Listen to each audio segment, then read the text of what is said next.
Buenas tardes. ¿Sabías que en el año 2000 se realizaban en México 80 matrimonios por hora? En 2017 alrededor de 60 y en 2020 apenas 32. ¿Y que esto sucede en muchas partes del mundo? ¿Por qué se da esto? Para contestar a esta pregunta nos hemos dado a la tarea de preparar una presentación denominada Matrimonio, Concubinato y Sociedades de Convivencia desde la perspectiva del derecho familiar. Para llevar a cabo esta presentación, la hemos integrado en tres secciones. Una introducción, un desarrollo donde veremos los aspectos generales y específicos de tres instituciones mediante las cuales se lleva a cabo un vínculo familiar y finalmente las conclusiones. Esto nos va a permitir observar la relación entre la ley y el respeto y la garantía de los derechos de las personas que establecen vínculos familiares. Retomando nuestra pregunta, tengamos presente que, de acuerdo con datos del INEGI, en México ha venido reduciéndose sustancialmente el número de matrimonios por los cuales se vinculan las personas. Esto tiene muchas respuestas. Vivimos en una época en la que todo es líquido. Los valores, la educación y, por supuesto, el amor y el matrimonio son instituciones sociales marcadas por la informalidad, la ambigüedad y la diversidad. Esta es la opinión de Zygmunt Bauman, un sociólogo alemán. No sabemos en realidad cómo estarán vinculadas las familias en el futuro. Lo que sí sabemos es que el derecho familiar ha cambiado mucho y en especial lo relativo al concubinato y a las sociedades de convivencia. Para llevar a cabo el desarrollo de esta presentación, que tendrá como telón de fondo la legislación civil y familiar en nuestro país, comenzaremos por un pequeño recorrido histórico.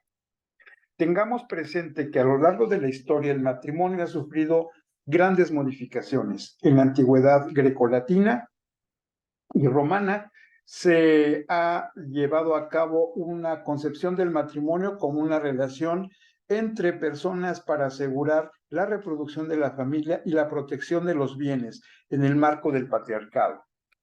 Posteriormente, en la época de la Edad Media, la religión fue el factor fundamental a través del cual se llevaba a cabo la vinculación entre las personas. Los esponsales y los contratos prematrimoniales eran muy comunes en la época en la que se buscaba garantizar que se mantuvieran las propiedades de los grandes reinos, de los ducados y de las familias vinculados por vínculos matrimoniales. Posteriormente, con la época de la industrialización, de la ilustración y de la existencia de códigos civiles mediante los cuales se separaron la Iglesia y el Estado, las reglas para el establecimiento del matrimonio civil se hicieron comunes en muchas partes del mundo y México no fue la excepción. Nuestro Código Civil se forma en el siglo XIX justamente para establecer estos vínculos ante la sociedad. Más recientemente, con la emergencia del interés por las sociedades de convivencia, es decir, los matrimonios entre personas del mismo género, se ha dado un importante avance en materia de legislación, en materia de convivencia familiar. Pero antes de entrar en materia, tenemos que ver algunos aspectos generales como el derecho y el derecho civil. En principio, el derecho es una disciplina que regula las relaciones entre las personas, procurando la protección de los derechos y la convivencia pacífica. Luego, a lo largo de una gran evolución, se ha llegado a la conciencia de que existe un derecho civil, rama que se ocupa de la protección y respeto de los bienes muebles y de los bienes inmuebles.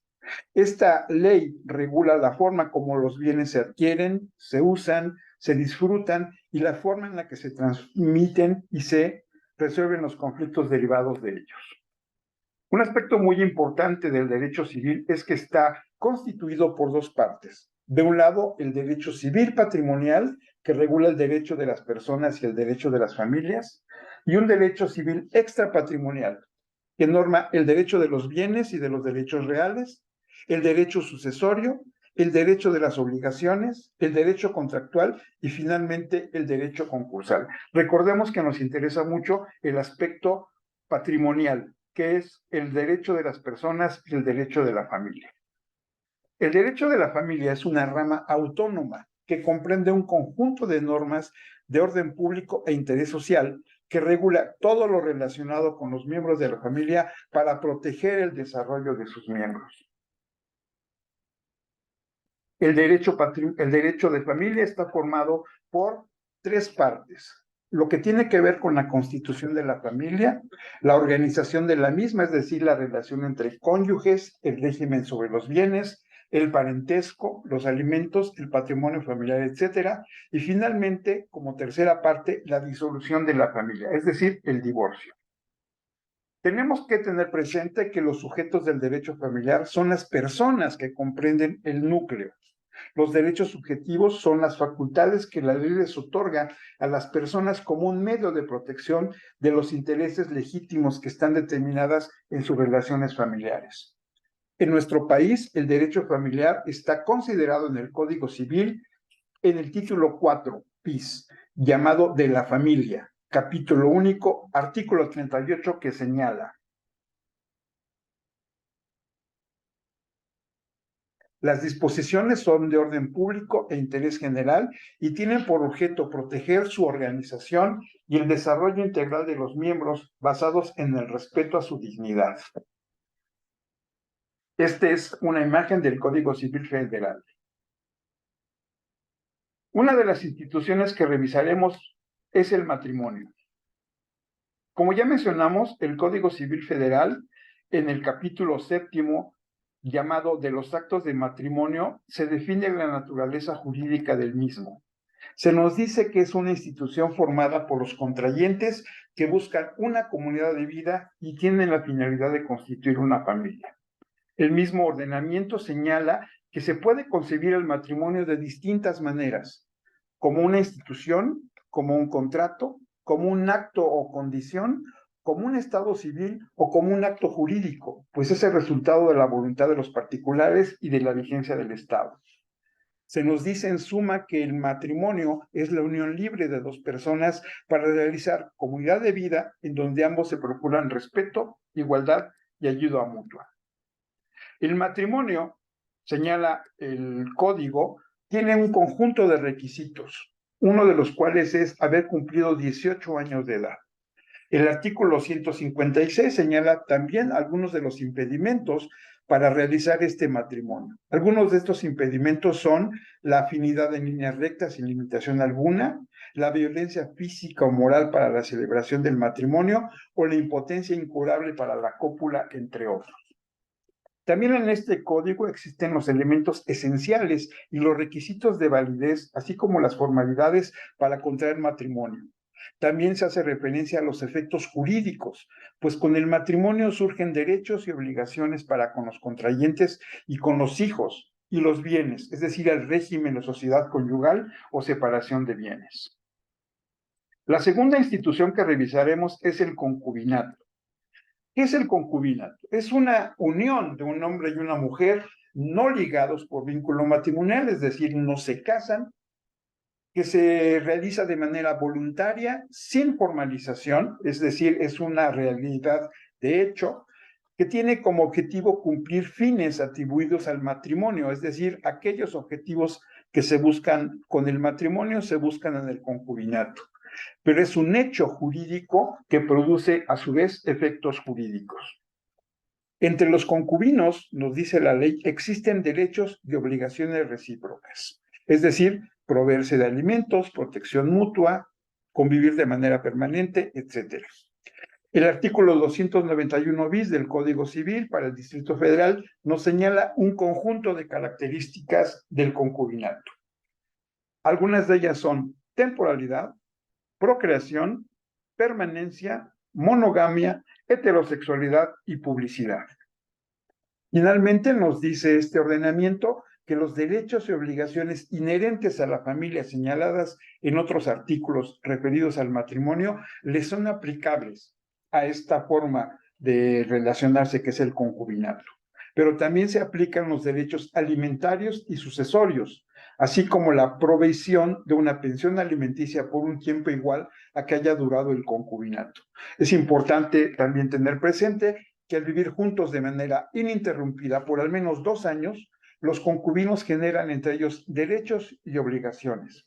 Recibir alimentos, heredar, hacer reparticiones de bienes, recibir una pensión por viudez, obtener el dinero de un afore o el monto de un seguro de vida.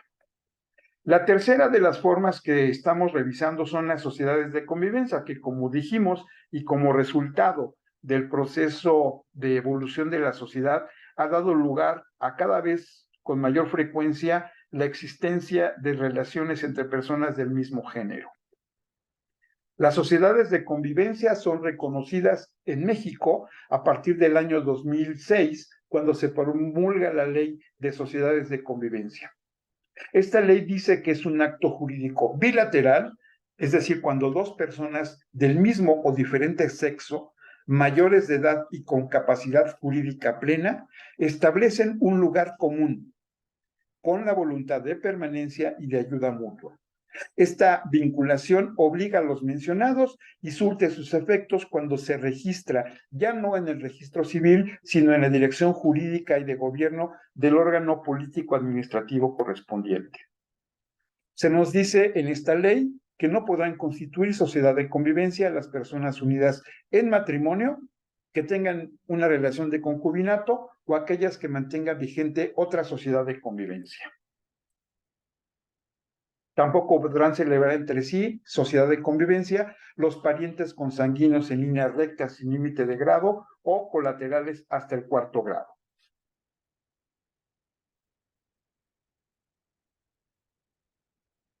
La ley señala también que existen efectos jurídicos entre los convivientes, la forma de la terminación y los efectos jurídicos de la misma.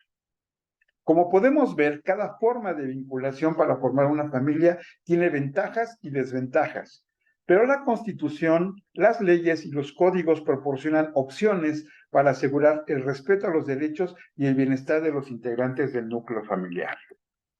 Como conclusiones de esta presentación, podemos decir que el derecho familiar, como parte del derecho, garantiza la protección legal de los miembros de una familia de cualquier tipo, sea matrimonio, sea concubinato o sea una sociedad de convivencia. Y finalmente podemos decir que el Código Civil y las leyes de convivencia prevén normas específicas para regular la formación, la organización y la disolución de estas formas de vínculos entre personas. Mi nombre es Jorge Bobadilla y me da mucho gusto poder estar con ustedes en esta presentación en el marco de los trabajos de la materia de Derecho Familiar de la Universidad Tecnológica de México, con el profesor Hugo Avirán Ramírez Ceballos. Muchas gracias y que estén ustedes muy bien. Hasta pronto.